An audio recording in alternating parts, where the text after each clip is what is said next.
Assalamualaikum warahmatullahi wabarakatuh. Yang ingin saya pertanyakan adalah di luar tema, Bu ya. Apakah benar orang yang meninggal di hari Jumat itu tidak akan disiksa? Orang yang meninggal di hari Jumat itu tidak akan disiksa. Dan apakah benar orang yang meninggal sebelum disucikan itu belum boleh dibacakan Yasin? Boleh dibacakan Yasin itu setelah disucikan. Sekian dari saya, terima kasih.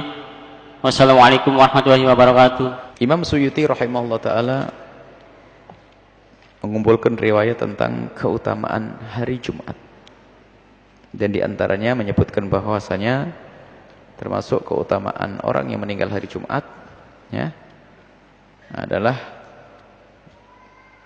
tanda insyaallah bakal diampuni oleh Allah subhanahu wa ta'ala. Tanda. Makanya kalau mati hari Jumat itu dipilih oleh Allah subhanahu wa ta'ala. Dan benar itu. Akan tapi jika ada orang mati hari Jumat, apakah pasti? Jangan berkata pasti.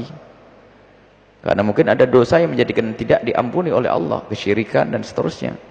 Orang kafir mati hari Jumat, ya tidak diampuni oleh Allah. Sama sepertinya kalau ada orang mati di dalam menuntut ilmu, mati syahid. Ini khusnudzan kita insyaallah. Sebab yang namanya mati tidak bisa diminta. Saya pengen mati hari Jumat, belum tentu dikasih. Jadi itu karunia dari Allah subhanahu wa ta'ala.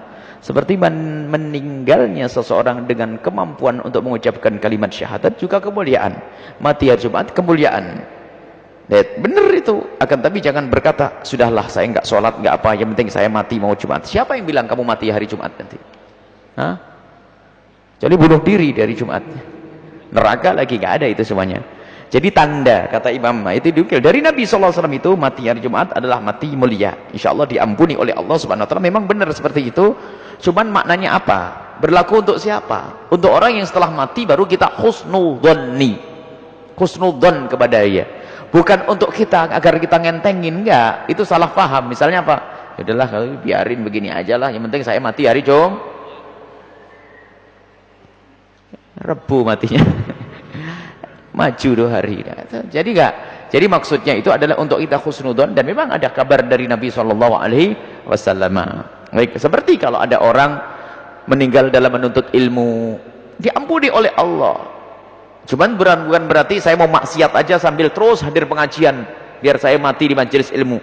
Iya kalau matinya pas di majelis ilmu, tahu-tahu pas maksiat.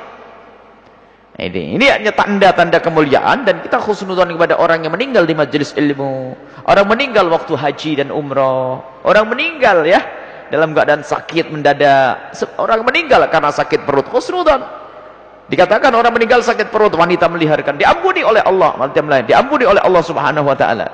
Cuman nggak bisa diminta, termasuk ibu saja nggak bisa ngomong, ya Allah matikan saya waktu melahirkan, bisa nggak? Ya nggak bisa. Coba minta nggak? Kalau mati sudah dipilih oleh Allah. Baik, tinggal sekarang kita mempersiapkan. Adapun yang kita inginkan adalah semoga kita mati dalam keadaan husnul khatimah.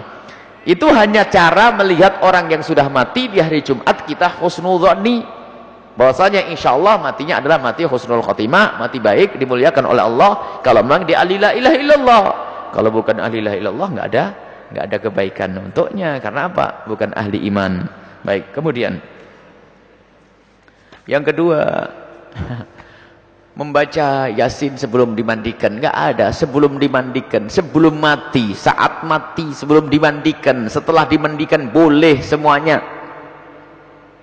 Yang enggak boleh adalah disolati sebelum dimandikan. Adapun masalah dikafani sunnahnya dikafani dulu baru disolati. Kalau belum dikafani kok disolati, sah asalkan sudah dimandikan.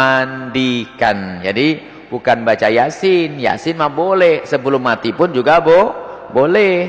Ya, sebelum mati boleh, waktu mati boleh, belum dikubur, setelah dikubur. Sekarang ada orang melarang baca Yasin untuk orang mati ini. Kelihatannya bingung dia. Sebab baca Yasin untuk orang itu adalah sebelum mati boleh. Untuk mendoakan orang-orang yang meninggal dunia. Termasuk itu masuk bab tawassul dengan amal soleh juga. Jadi tawassul dengan amal soleh adalah di saat kita membaca ayat Al-Quran, semoga diampuni oleh Allah. Kemudian juga masuk bab menghadiahkan pahala untuk orang yang telah meninggal dunia, yang disepakati oleh para ulama bahwasanya itu adalah nyampe. Ada khilaf sedikit dari riwayat Imam Syafi'i radhiyallahu anhu. Baik, ini yang harus kita pahami. Jadi kalau baca Yasin boleh, dan memang saya menemukan, kita juga menemukan, belum diakui jangan baca Yasin. Jadi rupanya salah dengar itu. Yang enggak boleh apa? Disolati. Sebab syaratnya disolati harus sudah disucikan, dimandikan.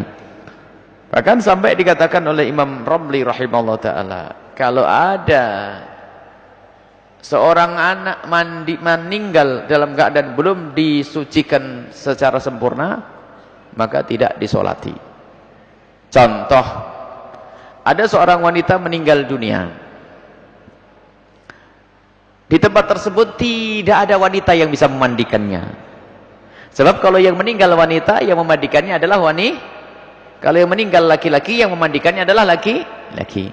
Boleh wanita meninggal dunia dimandikan oleh kaum laki-laki, tapi kaum laki-laki itu adalah mahramnya. Termasuk diantaranya adalah suami, biarpun dia bukan mahram. Anaknya, itu pun tetap menutup auratnya, bukan dibuka belak begitu lalu dimandikan. Tidak. Harus di bawah kain. Baik. Ternyata di kampung itu kebetulan wanitanya habis, tinggal dia tok.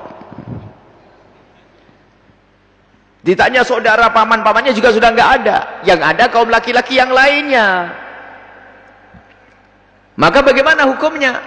Karena yang ada laki-laki yang lainnya, maka tidak boleh memandikannya, ya. Tidak usah mandikannya. Karena tidak dimandikan, maka langsung dikubur, tidak disolati karena tidak dimandikan. Lu kasihan, kenapa kasihan? Orang meninggal sudah urusan, karena mensolati itu tugas orang hidup, nggak ada hubungannya dengan orang meninggal. Kalau sudah ahli surga, biarpun tidak disolati, tetap ahli surga. Jadi solat jenazah kewajiban bagi yang hidup. Kenapa tidak disolati tadi? Karena belum dimandikan. Maka dari itu perlu diinformasikan kepada masyarakat bahwa yang memandikan kaum wanita, yang memandikan mayat wanita adalah para kaum wanita. Dan di antara kaum wanita pun dipilih yang lidahnya benar. Sebab ada orang yang lidahnya cerewet, suka komentar, naudzubillah, hati lidah busuk. Kok ini begini? Ada model-model, ada lidah kayak begitu tuh ada. Maka nggak boleh dia memandikan. Sebab yang namanya jasad manusia macam-macam. Ada yang tersembunyi selama hidupnya, tidak pernah ada yang tahu. Maka amanat bagi siapa mau memandikannya. Dan berlakukan mayat itu seperti di saat dia hidup. Memandikan dengan kelembutan. Lembut. Ya. Dan yang meninggal kaum laki-laki pun demikian, memandikan adalah kaum laki-laki. Boleh dimandikan oleh kaum wanita dari mahramnya. Dari ibundanya, kakaknya, adiknya, bibinya, anaknya. Terus ke bawah cucu-cucunya boleh.